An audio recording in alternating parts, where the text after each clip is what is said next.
ang pinakamalakas na captain dahil matapos nga nating masaksihan ang matinding torture sa chapter na ito ay ma-explore nga natin kung gaano katindi ang wall na siyang sentro ngayon ng digmaan dahil hindi lang pala isang simpleng wall ang nandito kundi parang isang buong ekonomiya na ang bumuo ng wall kaya ito naging sobrang napakatatag at hindi basta-basta na lang nagigiba kahit gaano pa karami ang ipadalang Alacrean forces. Kaya huwag na nating patagalin pa. Let's go! And please like and subscribe sa ating YouTube channel Knowledge at mag-follow sa ating Facebook page. Salamat! Nagsimula ang chapter na ito kung saan ipinakitang lumilipad itong si Arthur. At mukhang first time nating makita itong si Arthur mga lods na lumilipad na parang si Son Goku lang. Kaya malaki talaga ang naging pakinabang sa kanyang pagiging white core dahil ika nga niya mas lalo pa niyang nakontrol ng lubusan ang apat na elemental affinity.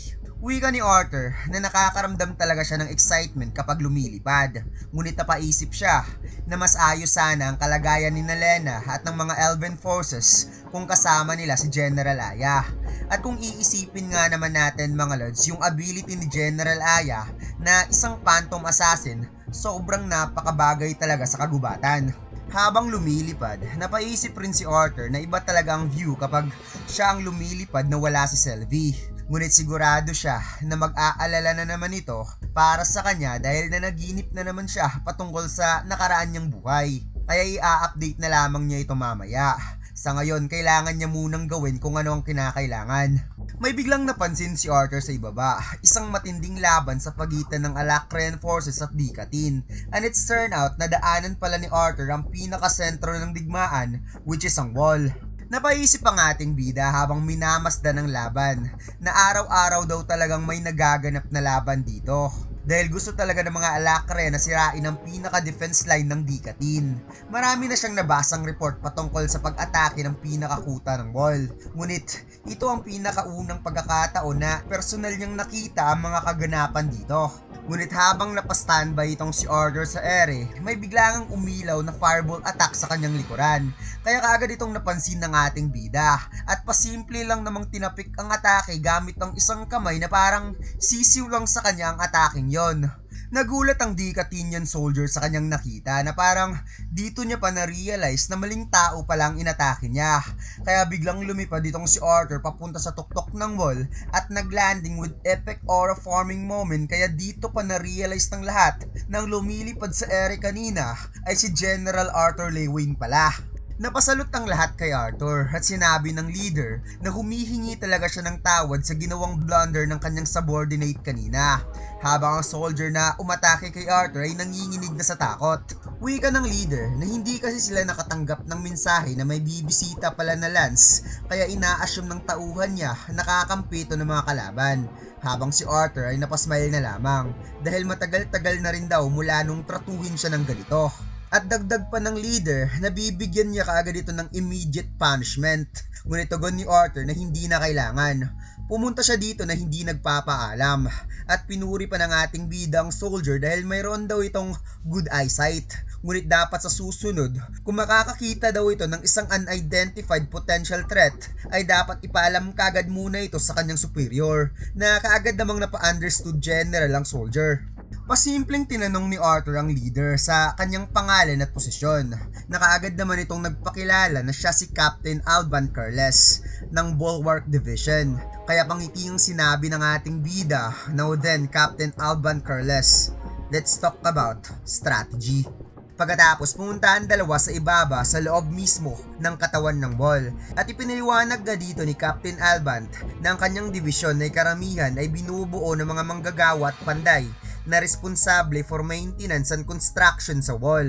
Kaya napaisip ang ating bida na sigurado siyang laging busy dito dahil araw-araw nga namang may umaatake. Dagdag pa ng captain na lagi naman siyang nagre-report araw-araw patungkol sa repair, resources at supplies. Kaya habang nakikita ni Arthur ang mga kaganapan sa loob ng wall, napasabi na lamang siya na sobrang kahanga-hanga pala sa loob dito. At ang tawaging wall ang lugar na ito ay medyo misleading daw dahil hindi lang wall ang mga nandito. Para nga daw may sarili ng ekonomiya ang wall na to.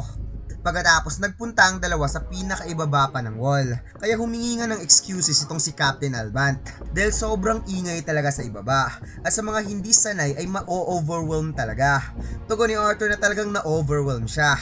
Ngunit mas nagsisisi siya na hindi siya kaagad bumisita dito. At sinabi ni Captain Albant na ang palapag mula dito ay maaari ng puntahan ng mga sibilyan. May dalawang soldier na napasalot kay Captain Albant. Kaya sinabi ni Captain Albant na sumalot kayo sa akin pero sa isang lance, hindi man lang kayo nagbigay ng respeto. Kaya kaagad ngang nagsalot ang dalawa para sa general. Kaya pangiting na patugon si Arthur na ang salot ay enough na para sa kanya. At maya-maya ay kaagad nang umalis ang dalawa habang tumatagas ang kanilang mga pawis. Kaya napatanong si Arthur kung may something ba na umaapoy dito. Tugon ni Captain Albant na dadaan pa kasi muna sila sa kanilang main forces. At dito'y nasaksihan nga ni Arthur ang mga naglalakihang machine at mukhang dito ginagawa ang lahat ng kanilang mga sandata pati ang kanilang mga kagamitan para sa digmaan. Kaya sobrang ang na-amaze si Arthur na may ganito palang mechanism sa likod ng wall. At dito'y nakita nga niya ang similar na old steam driven hammer nung nandoon pa siya sa Earth. Kaya napatanong siya sa kanyang sarili, ngunit papano? At bigla na lamang niyang napansin na ginagamitan pala ito ng gravity magic at hindi steam driven. At nakita rin ni Arthur kung paano ni-mold ng mga elemental user ang mga bakal para gawing sandata hanggang sa tuluyan na talagang nakalabas ang dalawa. Habang nasa labas ang dalawa, wika ni Captain Albant na sobrang kahanga-hanga talaga ng wall, hindi ba? Tugon ni Arthur na naa-amaze talaga siya sa mga structure, population, sobrang nag-grow kahit sobrang ikli lang ng panahon. At napansin ni Arthur na parang may separated economy dito. Tugon ni Captain Albant na tamang nakita ng general. Dahil ito sa batas na nag-uutos ng sapilitang serbisyo sa digmaan at nagsiset sila ng reward para sa mga adventurers na sasali. Kaya talagang kumikita ang mga adventurers ng malaki dito sa wall. Habang sila naman ay nakakakuha ng mga malalakas na mage para sa digmaan. Pero paminsan-minsan nga lang may tensyon sa pagitan ng mga sundalo at adventurer. Pero aware naman ang lahat na may mas malaking kaaway sa labas ng pader. May napansin si Arthur na adventurer na nagtatanong sa merchant kung magkakaroon ba talaga ng chance ang espada na binibenta nito sa isang mutant. Nasagot naman ng merchant, ha? Meron ba sa atin ng may chance ha? Napansin rin ni Arthur ang matanda na nagbebenta ng sapatos at bibigyan daw siya ng discount. Habang sa likod ni Arthur, ang merchant na nagbebenta ng espada ay napasabing nagbibiro lang naman siya. Siyempre makakapatayan ng mutant. Ngunit ang adventurer ay napasabing, no thanks, pass muna ako dito. Nakapunta na ang dalawa sa corner at napatanong nga itong si Arthur na dahil ba sa mga adventure kaya may mga merchant dito? Tugon ng captain, oo. Paliwanag niya na pinagbabawal sa mga merchant ang mag-operate sa pinaka-main supply. Kaya kahit mabigat ang buwis dito, dumadating at dumadagsa pa rin sila. Kaya kung wala mga merchant ay talagang mag-aalala sila patungkol sa pagkain, kasuotan, armas, at mga libangan para sa mga ilang libong mercenaries. Dagdag pa ng captain na binabayaran nila mga adventurer. Ginagastos ng mga adventurer mga pinaghirapan nilang pera sa mga merchant at kinokolekta naman nila ang buwis upang muling bayaran ng adventurer. Lahat sila dito ay may ikinabubuhay, kaya sama-sama sila dito na ipagtanggol ang pader. Kaya napangiti na lamang si Arthur dahil napaka-brilliant nga naman ang ideyang yon. At mukhang may natututunan tayo doon kung paano tumatakbo ang isang ekonomiya mga lods. Anyways, sinabi ka dito ni Captain Albant na mabilis sana silang bumaba kung lumipad sila papunta dito. Ngunit umaasa siya na sana nakatulong sa general ang paglilibot nila na ito upang maging pamilyar ng general ang wall. Natugon nga dito ni Arthur, I appreciate it, Captain. Pagkatapos lumipat ang eksena sa isang napakalaking tent na may napakaraming nagbabantay na sundalo. At ipinakilala ni Captain Albant na ito ang tent kung saan ang mga captain at heads ay nagsasagawa ng meetings. Kaya napasabi na lamang ang ating bida sa sarili na sobrang daming guards naman ang nandito. Pumasok ang dalawa at parang may kinuha nga dito si Captain Albant na parang isang pass para papasukin siya ng mga guards. At sinabi nitong tama lang daw ang pagdating ng general dahil magsisimula na ang meeting nila at papunta talaga siya dito nung dumating ang general. Dagdag pa ng captain na ang kanilang senior captain ay nasa loob na kasama ang mga captains and several heads. Kaya napaisip nga dito si Arthur na may senior captain pa pala sila dito. Nakita ni Arthur ang napakalaking lamesa na may malaking mapa sa gitna at napasalot nga itong si Captain Alban sa senior captain nila. Kagad nagsalita ang senior captain na napasabing, General Arthur Lewin, isang karangalan na magkaroon ng presensya ng isang lance dito.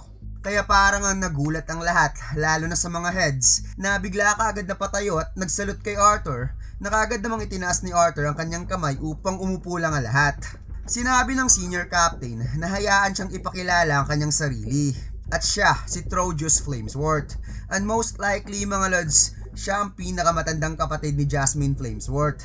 At dito nga natin makikita mga lods kung paano nila patutunayan ang kanilang lakas, especially sa mga Flamesworth at Wykes na may pinakamalaking pakinabang sa panahon ng digmaan laban sa mga elf. At dito lang nagtatapos mga lods, kaya huwag mo sana kalimutan mag-like, comment at mag-subscribe sa ating YouTube channel at mag-follow sa ating Facebook page. Salamat!